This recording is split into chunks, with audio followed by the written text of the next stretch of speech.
extremely short-term Jade lizards. Let's get into it on the first slide.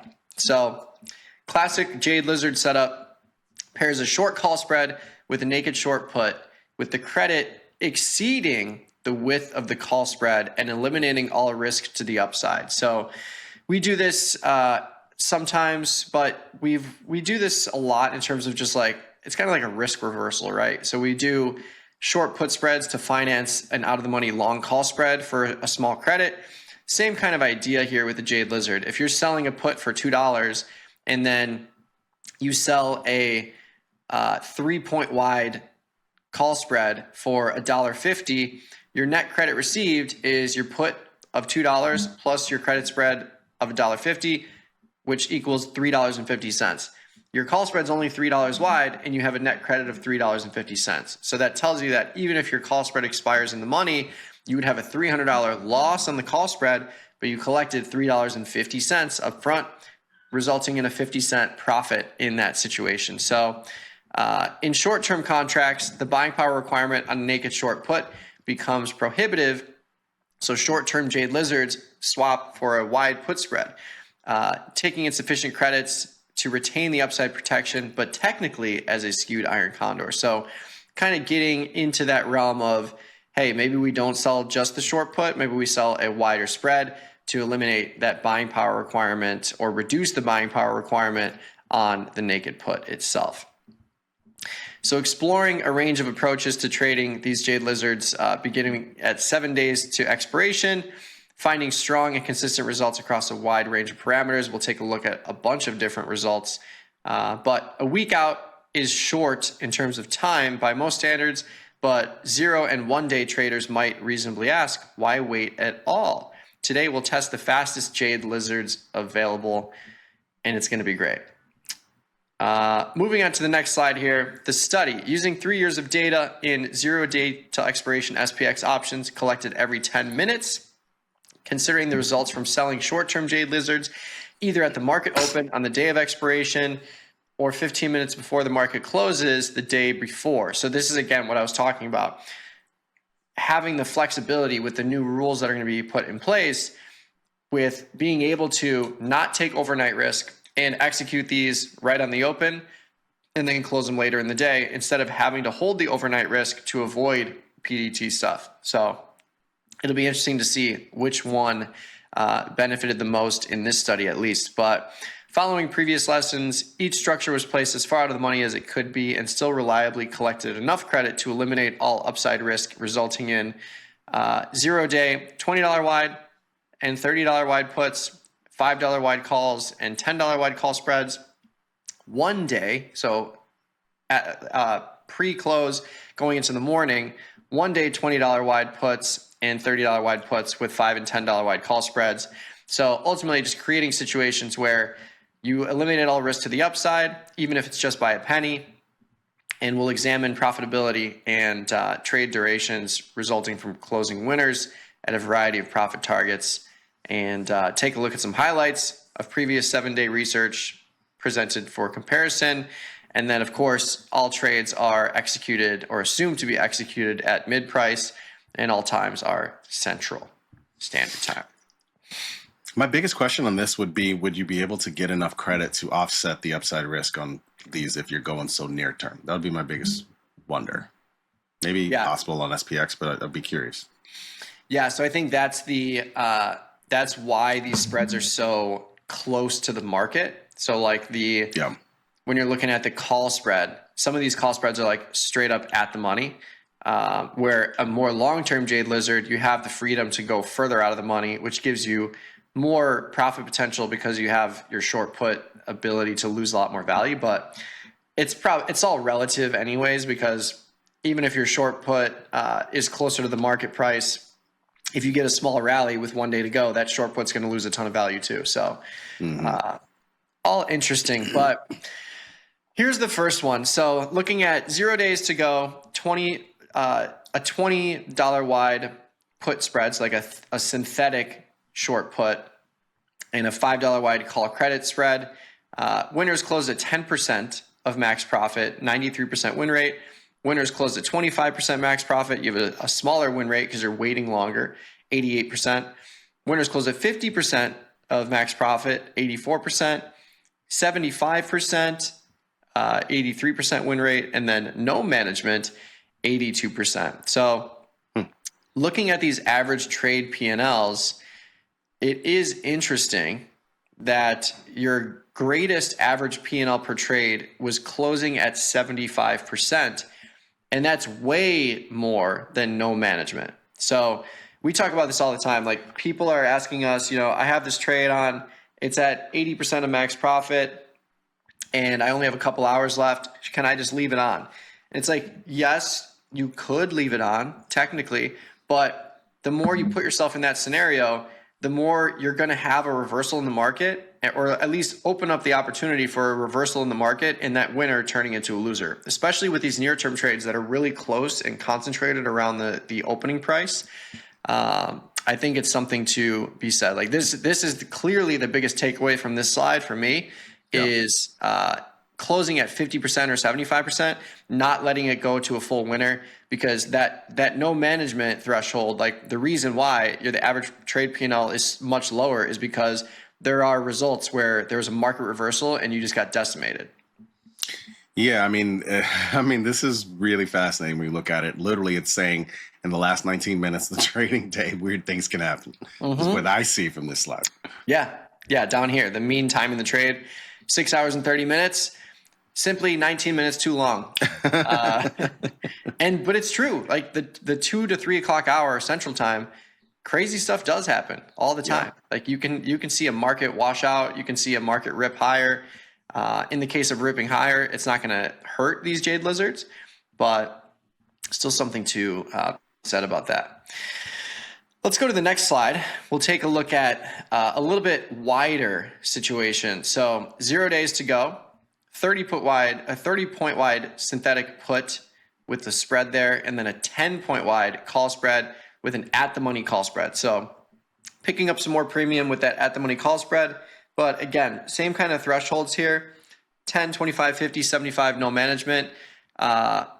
Same kind of story. You have the best average P&L per trade with 50 and 75%. Very similar mean time in the trades, which is interesting. So mean time in the trade, if we just look at the 50% to 75, 6 hours and 22 minutes. That's like ultimately bringing it all the way to 2 o'clock and then closing it at 2 o'clock and avoiding that last hour of the trading day. Yeah. Works. Average P&L per trade is a little bit better with no management, but still, I think 50 and 75%, the clear winner here. All right, so the next slide, we're going to dive into. What's that? Is that a negative on the? That's not supposed to be negative, isn't it? Maybe. Yeah. I wonder. I think it might be. We'll see. But yeah, 1 day. Actually, I think this would be a negative. It's got to be. I think it could be a negative. 83% win rate with a negative average P&L. Well, if you have. This is the gap risk I'm talking about. Like you could place this. So the 1 day 20-point wide, 5-point wide call spread. This is placing it at the close or near the close the previous day. There were probably a few results in here. Yeah, I guess so. Where you just you just woke up and your put spread was completely in the money and you had a full loss. Where that wouldn't necessarily happen as much if you're opening them on the 0 day in the intraday market, because that gap would have already happened and you would have just placed a new trade with a fresh P&L after that gap. And we know if there is a gap down 50, 60 points, it's possible that gap was erased during the day, which would have benefited the Jade lizard. So maybe. I'm just going to assume that the answer is yes, because like winners closing at 10% too, if you're only taking 10% out of this and then you're holding the overnight risk, you're going to have way more loss potential in terms of overall P&L because you're only taking 10% out of it, The explanation makes sense. I mean, I'm not going to say it doesn't. Looking at these numbers looks like a statistical anomaly, but, whatever. Well, we'll see on the next couple slides if it's confirmed or not. But, same story here. Closing at 50 to 75% is by far and away the best situation. Okay, yeah, I think we might have been negative because now the one day +1, yeah. Yeah, +1. So the 1 day 30-point wide synthetic put spread and then a 10-point wide call spread, average P&L per trade only $1, closing at 10%. So this situation you want to avoid. Ultimately, setting something up before the market closes, and then closing it the next day for only 10%. You're holding way too much gap risk overnight, and you're not picking up enough profit to offset that. So that's a no-go. That's a big takeaway from this. No-go for overnight holding and only taking 10%. You got to be able to hold it for 50% or 75%. And it really is interesting that the mean time for these most successful trades is closing it right at 2 o'clock or right around 2 o'clock when the market starts to get a little wonky. Little known fact, these slides were sent to Fenway and used for the basis of getting rid of the PDT rule. yeah, literally. That'd be hilarious. Extremely short-term Jade Lizard, 7-day to expiration highlights. So, I think when you look at all of these strategies holistically, or the best performers side by side, ultimately, when you've got the highest win rate, that's one thing. But average P&L per trade, I think I'm focused more on the average P&L per trade for the winners. Like if I'm doing a trade and I'm executing it every single day, I want the highest average P&L per trade. So that for me, that's closing at 50, 75%. But these other ones closing at 25%, and the wider ones where you're closing at a little bit more narrow or on the morning open, I think it makes sense to consider it. But yeah, these ones are 7-day expiration trades. So these are not the 0-day or 1-day. So just to make that clear, these are more like you're holding this for a whole week. And these are the different thresholds that make the most sense. But again, 25%, like this one here, $97 average P&L per trade, 25% with a wider one. Average mean time in the trade is 4.6 days. So you're basically holding it halfway through the expiration. But this is the one I would choose here, closing at 25%. And again, that is accounting for the gap risk and just making sure that you're making enough to offset your gap risk that will inevitably hit you with at least one of these trades if you're doing this for a whole year. Yeah. A couple of takeaways here. 0-day Jade Lizard showed strong promise for traders looking to sell short-term SPX premium, in particular the at-the-money 30-point wide put spread synthetic and the 10-point wide call spread version, with moderate profit taking, producing some of the highest daily returns we have seen. And again, that's because you're picking up a ton of premium and you're closing it at 50 to 75%. You're offsetting a lot of that gap risk.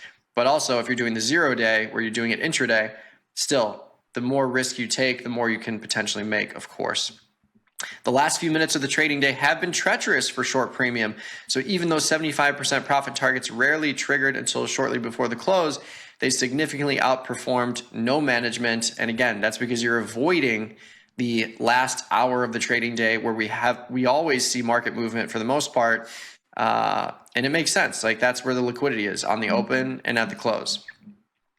Rapid management can't protect you from overnight moves. So the 1-day Jade Lizards performed more poorly with very low profit targets, unlike either the 0-day or 7-day variants. So again, the 0-day variant here is going to be very much in play for June 4th or post June 4th when the PDT rule goes away, because this opens up the opportunity for a lot of accounts. And looking at these, like these are synthetic short puts. They're not naked short puts. So we're looking at 20-point wide, 30-point wide put spreads, which is going to use a buying power of around $1,500, something like that. So that is in play for mid-sized accounts for sure. And yeah, that's basically it. It's a fun little study. It's a good one. Yeah. So again, takeaways are holding overnight risk. If you're going to do it, you got to take 50 to 75% out of the profit if this is a consistent trade, because if you're doing more near term or more narrow profit targets, you're not nearly offsetting your gap risk overnight as much, and it can be a negative trade result over time.